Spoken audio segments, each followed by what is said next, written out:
for inviting. Oh, that's standard. Thank you. Thanks a lot, Eduardo and Docas, for inviting ABI team Transform to just go through their experience that they are having in the work that we are working on with their national breeding programs. So we decided the topic was a bit broad. Why not narrow it down to a bit of 1 or 2 case studies, such that at least people get a better insight of how we are working with the national programs. And as we go along, we also notice the challenges that we face and also opportunities which most CGI partners can also ride on and exploit. So I'm representing the Transform team as the spokesperson today, but behind the scene, we have Bish Das, who is the coordinator. There's also Dragan Milic, who is responsible for East Africa. There's also Sanjay Katia, based in India, who is responsible for that area. And Vish Banda, who is stationed in the IITA, currently doing part of the West Africa work. So for this topic, or for our topic for discussion today, we'll narrow in onto the issue of optimization of NARES breeding pipelines through costing. We know there are other things that we are doing, but we thought we could emphasize our point using costing. So maybe from the current state, we'll start off with some of the things that we experience there. From the interaction or the work that we do with the national programs, one of the most challenging component is the issue of lack of operational budget. If you look at most of the national programs, most of the personnel, they are paid for by the government. They have quite good infrastructure. They own quite a number of facilities which can be used. But for most of them, the hiccup is the operational budget. It's very limited, and to an extent, they are more or less like handicapped because of that. And then in terms of second one, there's also the funding flow, which comes up in ad hoc state. Sometimes there's flooding of funding coming from all sorts of donors, even bilateral agreements, private entities coming in. But, you know, there are sometimes also where all this funding just dries off, and whatever project they are doing, there's no sustainability. So this is the second major challenge that, you know, even them national programs, they are always pinpointing that's the main challenge they face. And then what we have also noted, which is linked to the two above, there's few continuous pipelines. Most of them, they have breeding pipelines that are there, but few of them, they are continuous. In other words, you find one way or the other, due to funding, probably they, at some point they have good funding, they have a full breeding pipeline where they are doing germplasm development, they are doing trial evaluation, they're even registering and releasing varieties. Then due to challenges which normally come because of limited funding, sometimes even the pipeline is broken. Probably you find one season they had enough money, they have F1 to F3 and nothing else. And probably a few trials which don't even generate enough data for release. And then little data on operational costs. All these things that we are talking about in terms of funding, in terms of how to run their breeding pipelines, they have very little knowledge in terms of our base. How much does it cost, or let's say out of argument's sake, to run a nursery? How much does it cost to run a trial on station or off station? So this is one of the major challenges that is there. And also the other challenge that we normally see, or the current state that is there, all of these programs, they are functioning at a different level in terms of strength and in terms of potential and also delivering. So what we have realized, it's not a straitjacket where any strategy that we come up with fits everything. We have to customize the approach to ensure that, you know, we fit the needs of each specific national program. And then the main one, no clear-cut decision-making process in some of the countries. Even, you know, putting a contract or an MOU on the table, it takes forever for someone to make a decision whether to sign it or who is responsible for that. So these are some of the things that we are currently facing. And we hope as we move towards ABI, where we are looking at improving CGI, NARES, and SMEs network, we hope all these things will be addressed and the efficiency will settle in. So from that angle, I'll also expand on the feedback from NARES partners. This is what we gather as we do meetings with them or as we work with them. Alignment with national priorities needs to be ensured. This is one of the main things that they are always highlighting, that sometimes when objectives are set by CGI partners, private entities, or whoever they are working with, these are set with more or less the global view and limited alignment towards the national mandate.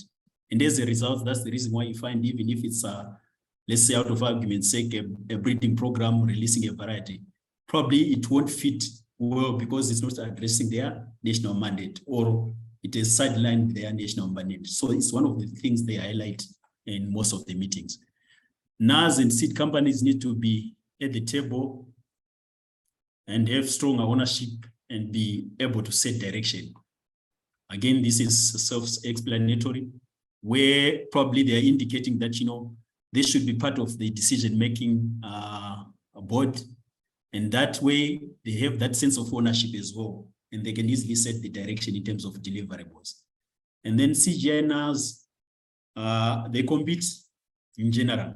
NARES can do some of the things if they are given the opportunity. In other words, because of this lack of alignment and coordination, sometimes you find, there's that element of competing for the same thing. I'll give an example as well.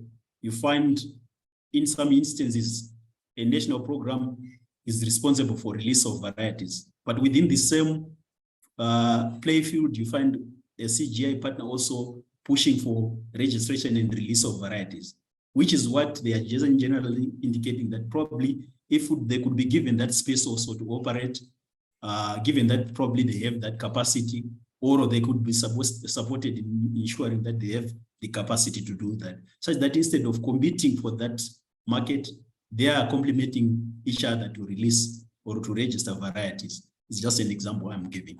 And then there's the issue of sustainability concerns need to be addressed. How do NARES continue to succeed once the project ends? Yes, it's always the issue. Coordination meetings have happened, projects have been carried out, but in the end, there's always that element of sustainability that, after the project, what happens? Can they also be assisted to make sure that, there is sustainability in terms of project, once the project ends, they can always continue with the work that is being done. And then probably the last one, NARES and seed company contributions need to be recognized. In other words, they are clearly indicating that, they do quite a number of work, which everyone acknowledges, even the NARES, the CGI, even private seed companies. But their concern is, after all the work that is done, probably, they are not recognized enough in terms of what they've put as effort. So the CGI gets the credit, and themselves, they are more or less feel that, probably they are doing the groundwork without being acknowledged. Then ABI Transform agenda. So probably I'll just briefly go through it in terms of where we want to be as ABI Transform. Our focus is to make sure that, we are going to be supported by 4 main pillars.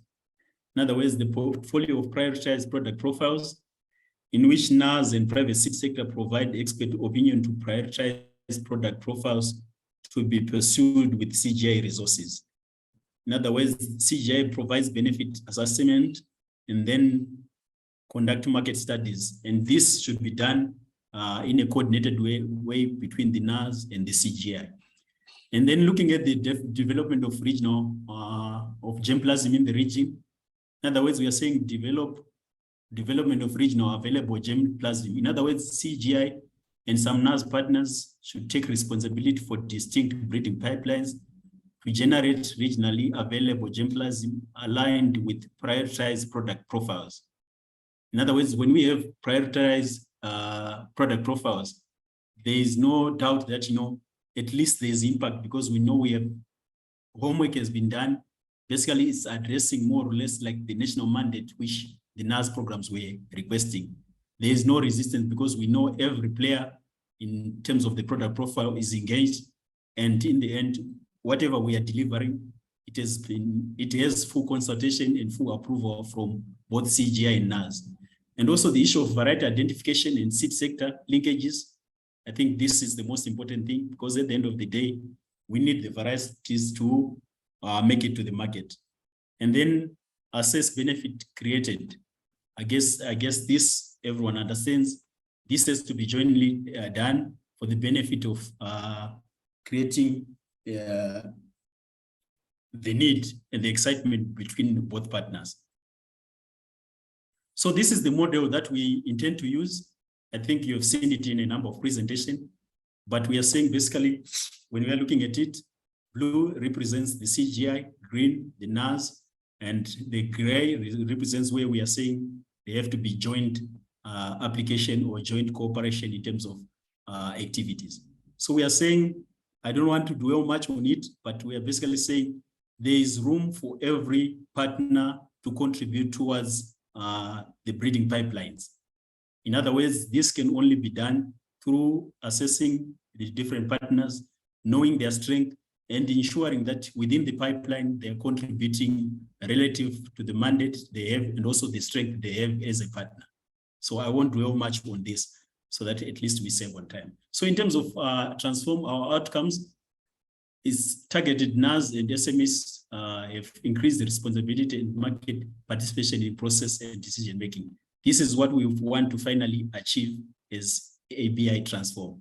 And then the second one, strengthened NARES and SME capacity to participate in breeding networks and develop varieties.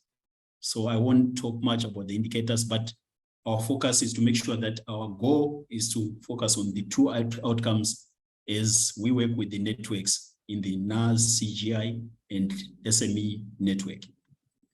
Now focusing on the topic of the day, or one of our case studies that we will use. We're going to use the experience that we are getting from implementing the University of Queensland costing tool in costing out breeding pipelines for both NARES and CGI breeding programs. But my focus will be more on the NARES. So in terms of using costing information to complement breeding scheme optimization. In other words, we are saying a lot of work has been done, extensive effort on quantitative genetics to optimize breeding pipelines. This is very critical, and we do acknowledge the good work that is being done by Eduardo and team. But the next piece which is missing is to align with the resources available, because we are assuming that when we are optimizing our pipeline in the quantitative genetic side, we are assuming that all the resources are available, which is normally not the case with most national breeding programs. So we need to align the resources relative to what is available for the national breeding program. So in other words, we are saying costing helps with optimizing resource allocation, developing budgets, and identifying high cost centers. And I will indicate and illustrate using examples from the national breeding programs. So from these two, those who might be interested or who have never used it, who are also working with not necessarily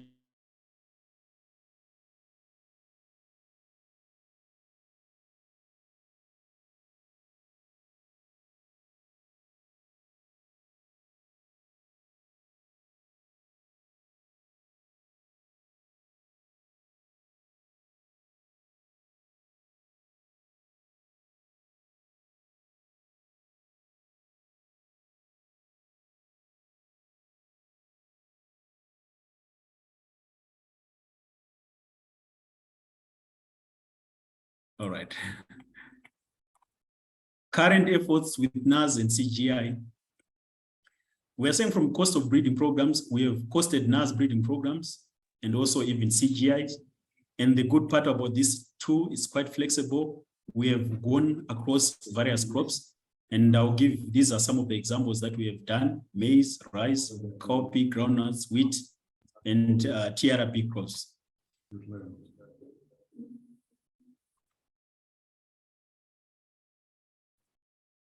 Sorry, challenges moving. Okay, it's now moving. So an overview of the experience.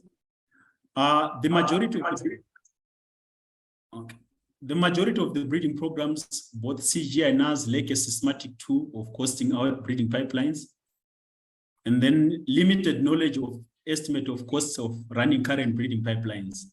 Currently, as you ask most of the breeding programs, as we assess them, you realize, no, it's more or less like, how much did we spend last year? And then probably they factor in inflation, but does it account for what is actually required to run a current breeding pipeline? So this can easily be done using the Invest of BizNet too. And then we also have misalignment of resources, allocation of product profiles relative to market share. In other words, if they are not costed properly, or the product profiles, in the end, resources are not aligned properly. And sometimes you find the major budget or the bigger chunk of the budget goes towards the smallest product profile, which has a 5% market share, as an example. And then there's also lack of cost-benefit analysis of alternative breeding pipelines and strategies. I'll give you an example. For example, there are people who are using their classical breeding program in maize to develop lines.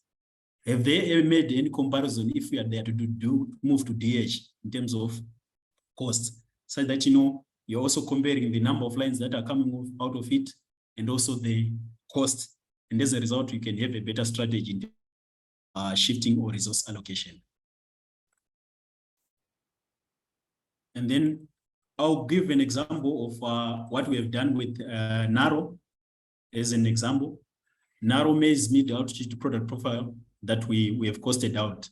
I'll give you a product program overview, high breeding costs, components that have been identified, high breeding activity costs that have been identified, recommendations that we have come out of that, and also some level of simulation where we are saying it's more or less optimizing to say from the costs that you have incurred or from your breeding pipeline, where exactly can we adjust to make sure that, from the same budget, you do more in terms of your activities in the breeding pipeline, and even in the end, release of varieties.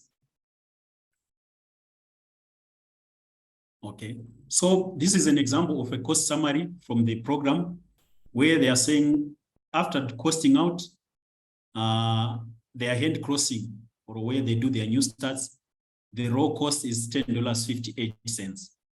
And then selfing, these are 5 meter, this is a 3 meter row. And then for most of them, these are 5 meters. And values that they have. So in other words, going forward now onwards, they know very well, if they are doing their trials on station, they require $6.08.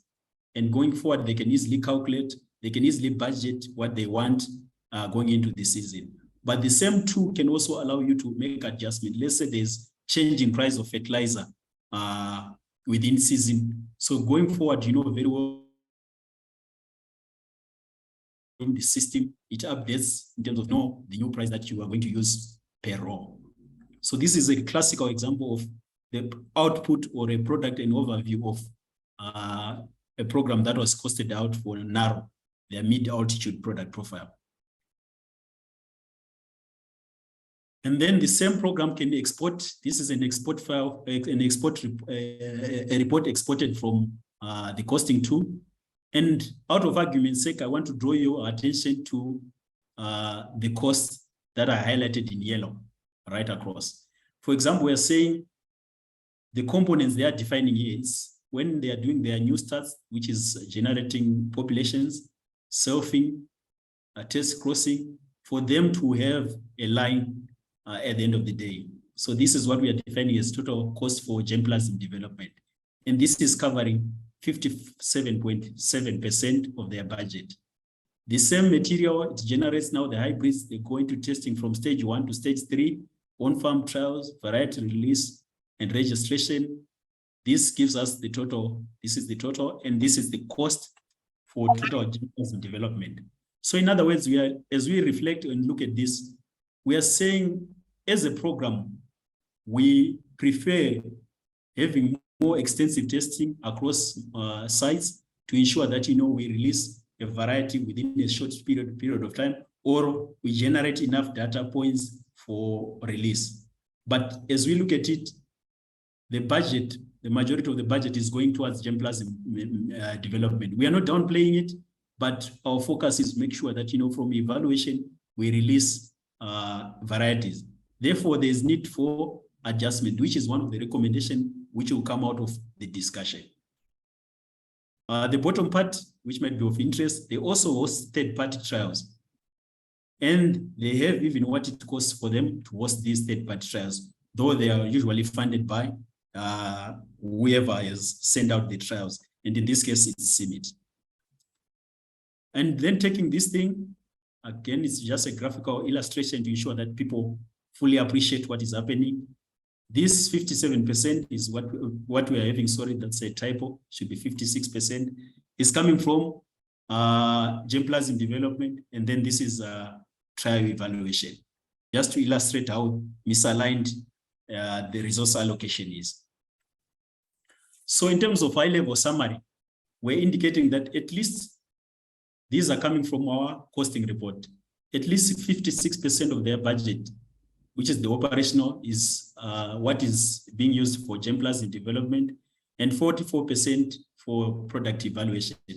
And then the tool also allows you to go into the details. I think this I've already shown. I won't go through it, but it's just indicating the three most expensive components of the pipeline, being end crossing at $10.58, stage 3 trials, which I have just isolated and indicated as one of the higher costs, and then CIMIT third-party trials they are hosting at $9.87. And then into the finer activities, it also allows you to do that. Cost of labor for end pollination and self-pollination. This is the highest when it comes to nurseries, followed by the cost of pollination bags, cost of labor for harvesting ears. And then looking at the three most expensive cost items in trials, we're looking at flower, data collection for flowering. We're looking at labor costs for data collection for foliar disease, which is done normally 3 times or 4 times in maize per season. And then the cost for data collection, counting number of plants, number of years, and plant lodging. So these are some of the high-level summaries that are coming out of the report from the tool, which can easily now help the program to pinpoint exactly where they can do adjustments. So in terms of recommendations from what we have done, we're looking at, for NARO, the first one was to explore the potential of using double haploids for germplasm development. In other words, we are saying channel more resources towards variety evaluation, increase the number of entries in trial locations, thus enhance chances of releasing new varieties. So in other words, I will give you an example again in the next slide, where we clearly demonstrate the use of double haploid versus the classical breeding program that they are using, and what are the benefits of using that from the actual tool. And then in terms of high cost activities necessary, for example, we have realized, or from the costing tool, we picked out that F3 generation can actually be reduced from 5 meters they are currently using to 3 meters. And from that, we are realizing a big, huge saving that they will make. And this can be channeled towards the other activities of the pipeline to increase efficiency and also speed up or make sure that the resources are optimized within the pipeline. Optimize entry numbers in each filial generation, thus reduce labor for end and self-pollination, the number of pollination bags, and labor for harvesting ears per population. Now we are going into the finer details to say, probably if they are using 5 meters, and out of the 5 meters, they are pollinating probably 75%. And we are talking of all the labor that is used for bagging the plants, for shoot bagging the plants, or the pollination bags that are used. That's a waste of resources that can easily be used in other activities. So these are some of the specific recommendations that come out of assessing or looking through and analyzing the report from the University of Queensland costing tool. And then in terms of high cost activities in trials, we're saying improve resource allocation and avoid duplication. Sometimes, you find there are high heritable traits that are collected, things like plant height, flowering. These can easily be done on the main station where you don't need transport, you don't need to pay extra per diem as you move to other sites because these are known, they have high heritability. So in other words, if you cut them off on these off-station sites and focus these traits on the main station where you have control and limited expenditure, it means you can then divert or move those resources that were being used for off-station to focus on increasing the number of sites to create more data points for release and also for general statistical analysis. Investment in mechanization where possible, reduce labor costs and save time in the long term. In other words, we are saying there are things we know very well that, probably if we mechanize, and from one example from NARES was, we realized when we sorted out in terms of the activities that were chewing the greater part of their budget, it was counting seed by hand. So we can then relate or link it to people like Gustavo to say, probably, why not assist them in terms of buying them a seed counter?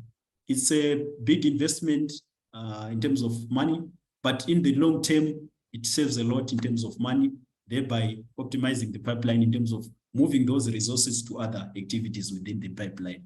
At least a minimum number of trials at each location.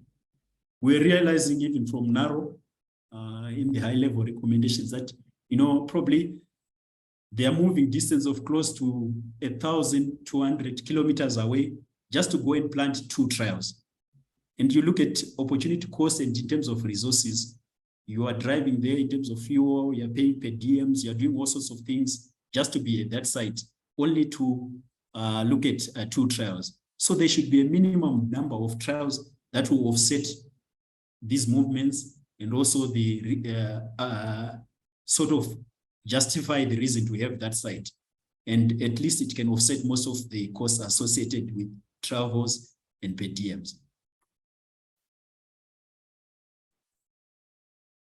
And then I'll also give you an example of some of the challenges that we face or that we are implementing in terms of optimizing the breeding pipeline. This is a classical example, but I've already talked about it in detail, the F3. In other words, they are F3, they are planting 1,800 entries, and out of the 1,800 entries, they are planting them in 5-meter rows. And this is the total amount that's being spent. And then from the recommendations that we made, which they've already implemented, but we are using a simulation now to say the same thing. If it's 3 meters, this is the difference that is being created. In other words, close to 2 million is being saved, 2.5 million is being saved. And this can easily be used for trials, probably stage 1, on-farm trials, just to make sure that, we create enough data points for variety release and also for other needs within the program.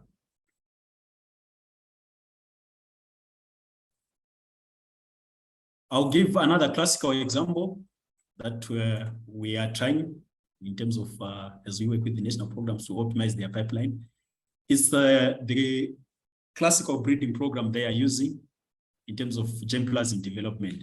I think I illustrated they do the new stars, and then from F1 to F6, all this they are doing to ensure that, probably at the end, they develop a homozygous line, which they use to do then hybridization, develop a hybrid, which they test. But from all this classical program, the 2 indicates that this is the amount that is spent. And from that, we are realizing at the end at F6 where they are saying these are our fixed lines, they are just coming out with 35 lines. And this is taking it probably 7 seasons or 7 years, whichever angle you take it. But if they are to go to the route of double haploids, and our assumption is whatever population we are using, it responds to DH technology. such that, they can get the same lines that they are supposed to get. So if we assume the population they are using responds positively, we are saying this is the amount that's going to be spent for DH population. And then that's 47%, 47.78% of the budget. And this will take a period of 3 years. And out of that, the assumption that one population produces 125 DH lines, fixed lines. And from this, you can make different combinations of hybrids. In other words, already we see the numbers from 35 to 125. And even in terms of combination of hybrids, there is a higher number which we are likely to get from this. And this is the same that has been illustrated using this graph to say this is the budget or the amount that is spent on the classical breeding program. This is the budget that is spent on DH, the period or number of years that is spent for each breeding method, and then the end result, the number of lines that we use. So in other words, these are some of the things that we clearly recommend to the national program to review and understand, and then they implement. And good to the word, currently NARO is implementing most of these things, and it's improving in terms of optimizing their breeding pipeline costs. So probably this was just a classical example that we were using costing.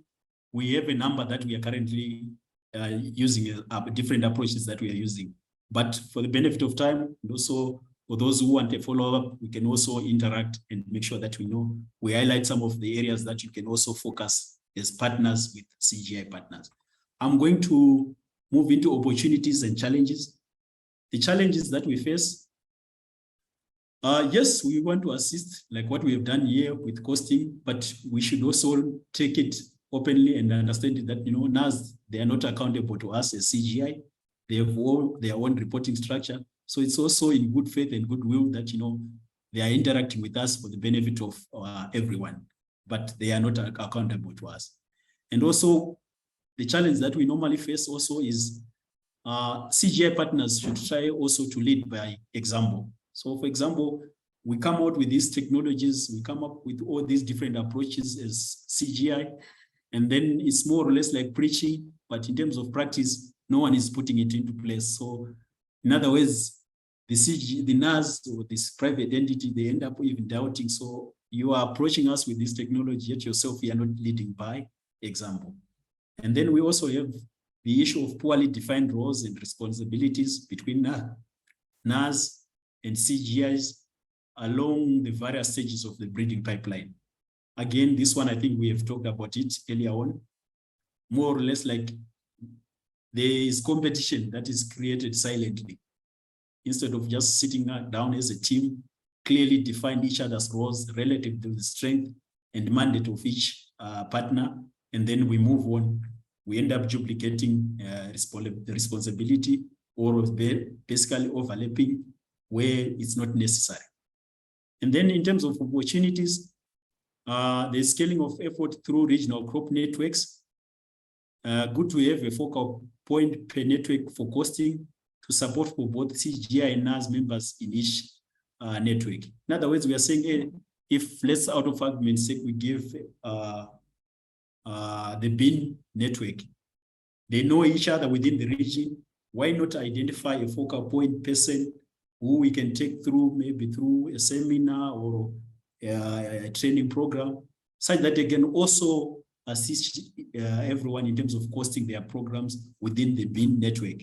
In other words, whenever you are doing now project proposals and everything, we know exactly how much each role which will cost, how much each activity will cost, how best can we adjust to make sure that we optimize the resources. So again, as ABI Transform, we are open to anyone who would want assistance in terms of learning how to use the tool, to be trainer of trainers, to make sure that they can also impart the knowledge to other members. Then the other opportunity which is there is to allow NARES to take responsibility where they have the comparative advantage. For example, the issue of product profiles. They understand very well what they want because they are the ones who are on the ground. They are the ones responsible for the national mandate. We can have the product profiles at regional and global level, but do they fit into the national mandate of each NARES partner, or the NARES partner, are they contributing in that? They have a better understanding of that workspace. Why not engage them so that at least they also contribute positively towards these product profiles? The third opportunity, which is also there, is NARES breeding networks provide regional hubs for breeding pipelines. I think this one, we have seen it within the networks that we are working with, that probably, they know very well, probably when it comes to disease screening, one of the NARES partners might be the strongest link within that network. They can easily provide that space, and they become a regional hub for just evaluation for that disease or screening, be it nurseries or trials. So these are some of the opportunities that are readily available. We only need to coordinate and make sure that, we exploit these opportunities. Lennin, is it okay Yes. if we finalize with that slide, because we already are 15 minutes over? Oh, sorry. I think that's the last slide that I'm going through. So we are also looking at the issue of product profiles, and we are looking at these are some of the challenges that are there. No clear decision-making process when it comes to setting up of product profiles. R&D is isolated. And then the application of target product profile in decision-making process is very limited. Determining portfolio strength, how many varieties do we need for a particular market versus how many released. And then opportunities, these are the three opportunities that are available also for people to look into, review, and also try to exploit. So this was an example where we are focusing on market and product profiles.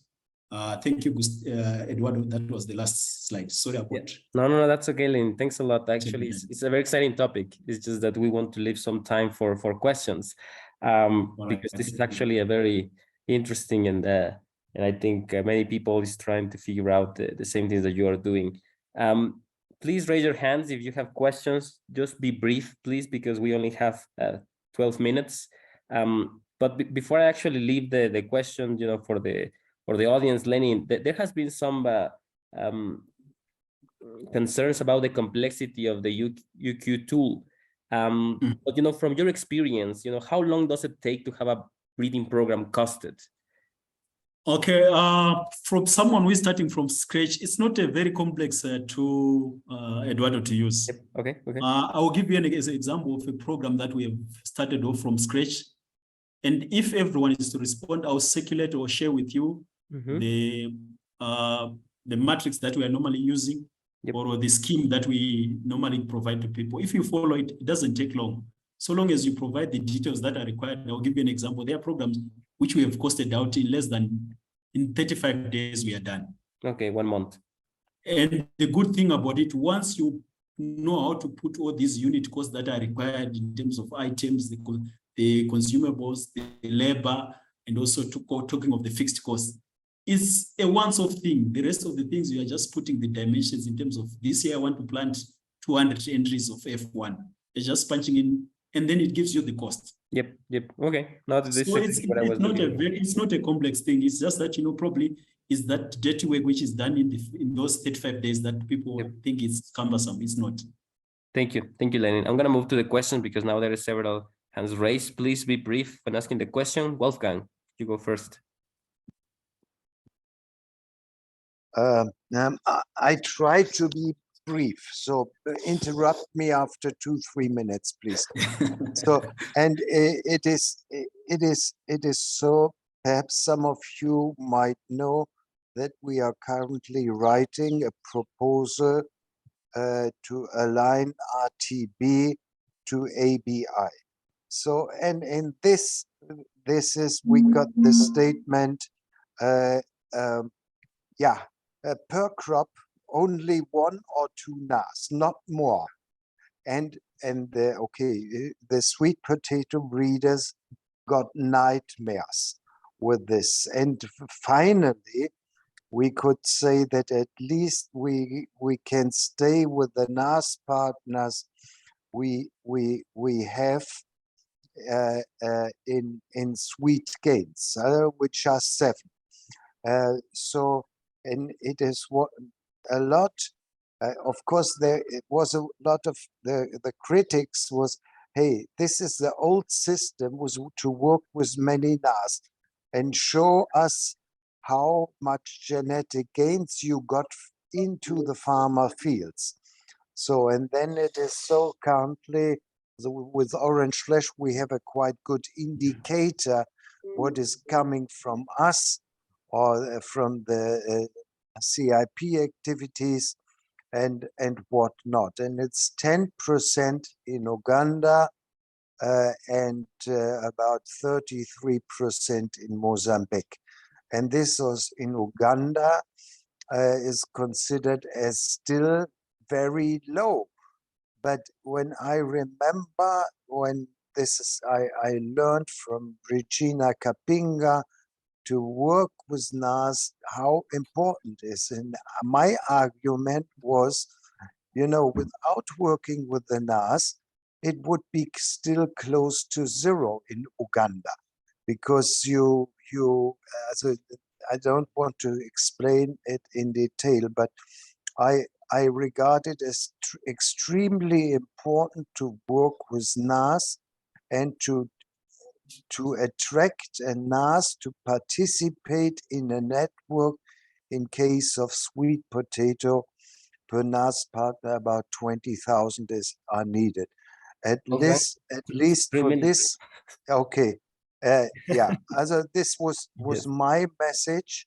So without the NAS, we don't get genetic gains into farmer fields. Thanks. Perhaps only where the platform for population improvement is placed. This would then only be Uganda and Mozambique, but not the other countries. The NAS must be included. No, thanks. That's a good comment. Thanks for summarizing it. That's really good. Steve, please go ahead. Yeah, one comment, and like Wolfgang, I'll try to be brief, but you know, I think one issue around the operational budget of NARES is that a lot of their very critical field crews are put into the operational budget. They have many programs that have no more than 1 or 2 stable field technicians, and they have some experienced and critical field crew that they have to maintain on projects. And I assume that those are slotted into operational costs when they should have continuing contracts. And so I guess my question about this whole exercise is, where do the fixed costs come into play? Are continuing contracts considered part of fixed costs, or are they operational costs? Because if they are considered as fixed costs, then a lot of those operational costs on those field crews ought to be moved into the fixed costs and taken out of operational costs in the calculation. Any thoughts, Lennin? Yes, so we clearly define those ones in terms of even the two, when you start off to allocate or apportion the labor that you use. It clearly indicates those who are permanent and they move into the fixed, and those who are part-time or you hire as you need them. So it clearly apportions that in the end we have what we call the operational cost and also the fixed cost, which is normally catered for by the government. Steve, any response or any additional thought from your side? Well, only that we need to recognize that this is, as we modernize, this continues to be one of the biggest limitations on our NARES partner programs. And somehow we need to get them more stability in their support staff for their own health and for any kind of rational advance in modernization. Yep, agree. Gary, please go ahead. Yeah, thanks, Lennon. In terms of linking the costing exercise up with optimization, we have to be able to make trade-offs between, for example, allocating plots to more replication versus to more selection candidates. So we have to pull together the quantitative genetic optimization with a better understanding of the costs per selection candidate. So, and really, you know, when you want to look at resource allocation in programs, you have to think about what is the cost of creating a selection candidate, genotyping that selection candidate, and phenotyping that selection candidate. Does the costing tool allow us to get to those costs per candidate? Because if we don't have those, we can't link the two pieces together, the optimization for gains and the optimization for gains per dollar spent. Okay, thanks a lot, Gary. I think that's the part where we are, because what we have managed to achieve is to make sure that, you know, if, for example, these are, out of argument's sake, a trial at AVT stage or stage 1, stage 2, we know the cost per row. And then now probably we would want to link with people like Enk and also Eduardo to say probably how then do we link to the quantitative genetic side in terms of apportioning the cost versus the gains that we are making. And I think this, again, we throw it open to the team to also contribute, whether if they are happy with what we have done so far, then we can always link it up with the quantitative genetic side to make sure that, you know, both sides of the coins are, or both sides of the load are being pulled equally to make sure that, you know, we have win-win in all sides. And the link is to put it on a per selection candidate basis, not the whole operation. Right? You have to take those operational costs and amortize them over your selection candidates, and then you can link those two pieces together. All right, thanks, Gary. We'll work on that, and we'll also get in touch with you so that you can assist us to fine tune it. Yeah, thanks to both. Yeah, it would be great to have, you know, be able to exchange from one to the other, from roles to selection candidates. Chris, please go ahead. Thanks, Lennin, for the presentation. My concern is on the second bullet on the slide that you still have on the screen, the observation that R&D seems to be isolated from the rest of the other chains like seed systems, testing, and all that. I'm wondering, there are good examples either from the NARES or CG where there is a strong application of the stage gate system that we've been talking about over the past 3 or so years, and where we can exemplify a good handover from R&D through seed systems to delivery, such that as we work on the aspects of breeding modernization, we're also thinking in terms of delivery. Yeah, thanks a lot, Chris, for that question. I think that's why we put it up there. It's very difficult to pinpoint one national program that we can put it up there. There are a few we are quite good. We'll give an example, NARO. They are almost there, but for us to safely say that, you know, they have the stage gate system where from one stage you can easily trace it's moving. There is always that breakage which happens. The pipeline is not continuous in terms of the different departments they have. They will tell you that, you know, they have a different department which does seed multiplication, and you try to follow through. Definitely, yes, here and there they are interacting, but it's just when need arise, there's no systematic SOPs that govern them that, you know, we should use this pathway. Great. Thanks, Lennin. Just a final question, Lennin. Is there any plans for training opportunities when it comes to costing, something more general, you know, something online that you will make available so anyone can benefit from this? Yeah, that is our plan, to make sure that, you know, we train quite a number of people. We can't do it all on our own. The networks are quite big, and also even in terms of programs, crops, commodities, they are quite big. So we are planning for that. But what we have also decided to do is, as we interact with each network, we want to make sure that, you know, we are part of that, and also train those who are available, so that within any national program or within any CGI partner, there is a focal person who will then be responsible for doing it internally.